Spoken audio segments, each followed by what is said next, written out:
நேயர்கள் அனைவருக்கும் கட்டன் ரேட்டில் நான் சுஃபியான் பேசுகிறேன். ரொம்ப முக்கியமாக நாம் இப்போது பேச போகிறது எக்ஸிட் போல் அப்படிங்கிறத பற்றி பேசுகிறதுக்கு நமக்கு உரிமை கிடையாது. யார் வெற்றி பெறப் போகிறார்கள் என்பதை தாண்டி வாக்களித்த மக்களிடத்தில் நாம் சில விஷயங்களை மூலாதார கருத்தாக பார்க்க முடிந்தது. கடுமையான போட்டி தற்போது நடந்து கொண்டு வருகிறது. இந்த போட்டியில் ஆளும் திமுக, எதிர்க்கட்சியான அதிமுக, நாம் தமிழர், தாவேகா, அதே போன்று அனைத்திந்திய புரட்சி தலைவர் மக்கள் முன்னேற்ற கழகம், தென் மாநிலங்களில் மாவட்டங்களில் பெரிய தாக்கம். இப்படியான 5 முனை போட்டிகளில் ஒவ்வொரு தேர்தல்லையும் ஒவ்வொரு கான்ஸ்டிவன்சி அதுவும் கூட மிக முக்கியமான ஒன்றாக நாம் அவதானிக்கக்கூடியதாக இருக்கிறது. அதில் நம்ம இப்போ பார்க்குற போது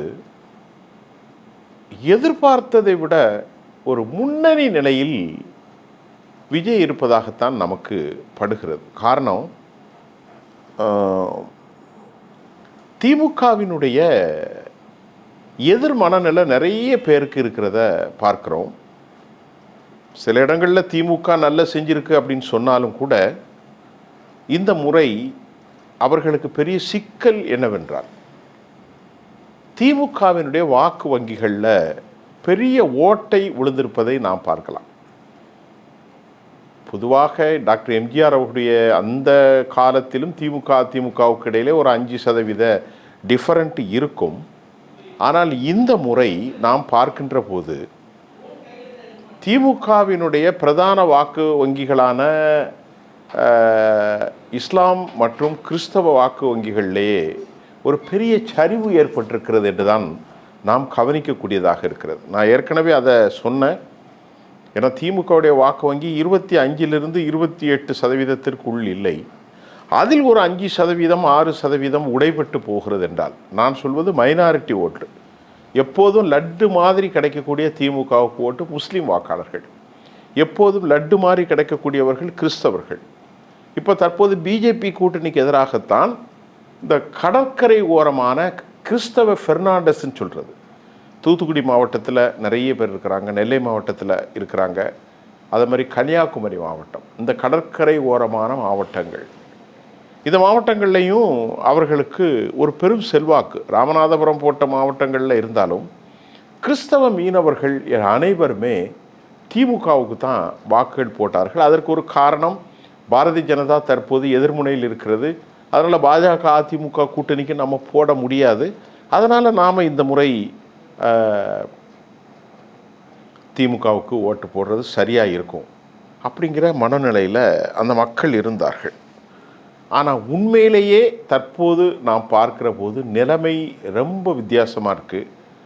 கிறிஸ்தவ இஸ்லாம் வாக்காளர்கள், அதில் குறிப்பாக இளம் வாக்காளர்கள் மத்தியில் திமுகவுடைய வாக்கு வங்கியில் ஒரு பெரிய ஓட்டை விழுந்திருக்கு. அது 1% போனாலும் கூட அவர்களுக்கு இழப்புத்தான். ஆனால் எனக்கு தெரிய ஒரு 4% அளவிற்கும் இளைஞர்களின் வாக்குகள், அதில் கத்தோலிக்க இளைஞர்களின் வாக்குகள், கத்தோலிக்க சைவ புள்ளமாருடைய வாக்குகள், சிஎஸ்ஐ வாக்குகளை தாண்டி எல்லா சமூகத்திலும் தாவேகாவுக்கு வாக்கு அளித்திருப்பது அது ஒரு பெரிய சிக்கல் தான். அதில் எந்த மாற்று கருத்தில் நாம் மக்கள்கிட்ட பேசணும். அது மட்டும் இல்லாமல் தலித் வாக்காளர்களிலும் அவர்கள் இந்த முறை தாவேகாவுக்கு தான் போட்டிருக்கிறாங்க. விளிம்பு நிலை மக்கள், எட்ஜ்டு பீப்புள், இப்போ சலவை தொழிலாளிகள், சாதாரணமாக சர்வீஸ் ஓரியன்டான தொழிலில் பாத்திரம் கழுவுபவர்கள், வீட்டு வேலை செய்பவர்கள்ட்டெல்லாம் நம்ம கேட்டோம். முதல்ல மைனாரிட்டி செக்ஷன் ஆஃப் த பீப்புள்கிட்ட போட்டேன். 2வது கேட்கும்போது அவங்க சொன்னாங்க, நாங்கள் இந்த முறை பிஜிலுக்கு போடுறேன் அப்படின்னாங்க. ஒரு அம்மா என்கிட்ட சொன்னாங்க. நான் சொன்னதை தான் சொல்கிறேன், நீங்கள் நம்பலாட்டம் கூட தூக்கி கடாசிட்டு போயிடலாம். அப்போ எதுக்கு போட்டிங்க அப்படின்னு கேட்டிங்கன்னா, இல்லை 3000 ரூபா எங்களுக்கு திமுக கொடுத்தாங்க, எல்லா கட்சியும் பணம் கொடுத்துருக்குறாங்க, அதெல்லாம் மறைப்பதற்கு ஒன்றுமே இல்லை. அதிமுக 1000 ரூபா கொடுத்துருக்கு, இவங்க 1000 ரூபா கொடுத்துருக்குறாங்க. அந்த நேரத்தில் கூட நான் பிஜிலுக்கு போட்டேன் அப்படின்னாங்க. அப்போ இன்னொரு சலவை தொழிலாளி ஒருத்தர்கிட்ட கேட்டால் அவர் தாவேகா விஜய்க்கு போட்டேன் அப்படின்னு சொன்னார். ஒரே ஒரு அம்மா மட்டும் நாங்கள் திமுகவுக்கு வாக்களித்தோம் என்று சொன்னார்கள். இப்போ இதெல்லாம் என்ன சொல்கிறீங்கன்னா, ஒரு செப்பாலஜிஸ்ட்னா ஒரு சர்வே பார்ப்பாங்க. மக்களினுடைய நாடி, மக்களுடைய துடிப்பு, மனநிலை எவ்வாறாக இருக்கிறது. அப்படி பார்க்கின்ற போது இவருக்கான ப்ளஸ் பாயிண்ட் என்ன அப்படின்னு பார்த்தா, உண்மையிலே இவருக்கான ப்ளஸ் பாயிண்ட் என்னென்னா, இவர் ஒரு மதச்சார்பற்ற தலைவராக மாறியிருக்கிறார். அது ஒரு ரொம்ப பாசிட்டிவான விஷயங்க. அவர் வெற்றி பெறுவார் விஜய் அப்படிங்கிறதெல்லாம் நமக்கு தெரியாது. அவர்கிட்ட நிறைய குறைகள் இருக்கிறது, சிஸ்டமேட்டிக்காக குறை இருக்கிறது. சரியான தலைவர்கள் கிடையாது, சரிவான பிரச்சாரங்கள் கிடையாது, சரியான மக்கள் அணுகுமுறை கிடையாது. 41 பேர் கொலை செஞ்சப்பட்டு இருக்கிறார்கள். அவர் போய் மக்களை பார்க்கல. பனையூர்லேயும் பட்டினப்பாக்கத்துலேயும் போயிட்டார். இந்த பிரச்சாரத்திலும் கூட அவர் தமிழ்நாடு முழுவதும் பிரச்சாரம் செய்யவில்லை. அவர் ஏன் அந்த அரசியலுக்கு வர்றார்? அதெல்லாம் அவருக்கு ஒரு பெரிய டிராபேக்கு. அரசியலுக்கு வரும்போது அதை மாதிரி வெள்ள நிவாரணங்களை கொடுப்பதும் கூட அவருடைய பண்ணை வீட்டு கலைத்தானே கொடுக்குறாரு. டாக்டர் எம்ஜிஆரை விட பெரிய தலைவரெல்லாம் ஒன்று இல்லை. எல்லாருமே மக்களை சந்தித்தாங்க. செல்வி ஜெயலலிதா மக்களை சந்தித்தார்கள். அப்புறம் மக்களை சந்திக்கணும், அதில் அவருக்கு 0 தான். அதே மாதிரி தலைவர்களில் யாருமே தமிழ் கூட சரியாக பேச தெரியாத தலைவர் தான் கட்சியுடைய பொதுச் செயலாளராக இந்த ஆதவ அர்ஜுன் மட்டும்தான் இருக்கார். ஆனால் அதை அவர் சரி பண்ணணும். அப்புறம் களத்தில் பூத் கமிட்டியில் சரியாக வேலை செய்யலை. அது அவர்களுக்குரிய செட்பேக். பூத் கமிட்டியில் டிஎம்கே பக்கா ஒர்க் பண்ணியிருக்கிறாங்க. அதை மீறி தான் அவர்கள்ட்ட பணத்தை வாங்கி ஒரு தன்னெழுச்சியாகத்தான் வாக்குகள் இவர்களுக்கு போயிருக்கிறதே தவிர மற்றபடி ஒன்று பெருசாக போகலை. அது நமக்கு களத்திலிருந்து தெரிகின்றது. சரி, இப்போ நீங்கள் கேட்குறது என்ன அப்படின்னா, என்னன்னா வேற ஒன்றும் இல்லைங்க, இவருடைய வாக்குகள் எல்லா தரப்புலையும் பிரிக்கப்பட்டிருக்கிறது. அதுக்கு தான் நான் சொல்லிட்டேனே, கிறிஸ்தவ வாக்குகள், முஸ்லீம் மைனாரிட்டி வாக்குகள், தலித் இளைஞர்களுடைய வாக்குகள், இந்த மாதிரி அதிமுகவினுடைய வாக்குகள், பாரம்பரியமாக திமுகவினுடைய வாக்குகள் எல்லாமே உடைப்பட்டு போயிருக்கிறது. இதனால் நம்ம யாருக்கும் எதிராக பேசணும்னு இல்லை. எல்லாருடைய வாக்குகளும் அவர் நிற்பதற்கு அவருக்கு ஒரு சிறப்பு காரணம் என்னவென்றால், அவர் ஒரு மதச்சார்பிட்ட தலைவராக வந்திருக்கிறார். ஜோசப் விஜய், அந்த விஜய் அப்படிலாம் சொன்னாலும் மக்கள் ஏற்றுக்கொள்ளவில்லை. அவர் அதில் ஒரு சின்ன தப்பு செஞ்சுருக்கார். கிறிஸ்தவர்கள் இருக்கிற இடத்துல நிற்கிறார். இந்த மாதிரி தப்பெல்லாம் செய்யக்கூடாது. அவர் கிறிஸ்தவராகவே அவரை மக்கள் பார்க்கல. சீமானை எப்படி பார்க்கல, நாடாராக அவரை பார்க்கல, அதே மாதிரி இவரையும் பார்க்கல. அது அவர்களுக்கான ப்ளஸ் பாயிண்ட்டு. மற்றவங்களெல்லாம் சாதி அடையாளத்துக்குள்ளே கொண்டு வந்துட்டாங்க. ஜெயலலிதா கொண்டு வர முடியல, எம்ஜிஆரை கொண்டு வர முடியல, கருணாநிதியும் கொண்டு வர முடியல. ஏன்னா அவர்களுக்கு அது ப்ளஸ் பாயிண்ட்டு. கருணாநிதி இசைவேளாளர் குடும்பம். அவர் கடைசியில் தெலுங்கு தான் அவருக்கு, ஆனால் அவர் கடைசியில் தமிழராகவே மாறி போனார். எம்ஜிஆரை மலையாளி என்று கேவலப்படுத்தினார். எம்ஜிஆரை ஒன்றுமே பண்ண முடியல. எம்ஜிஆர் அவர்கள் கடைசி வரைக்கும் முடிசூடா மன்னனாக இருந்தார்.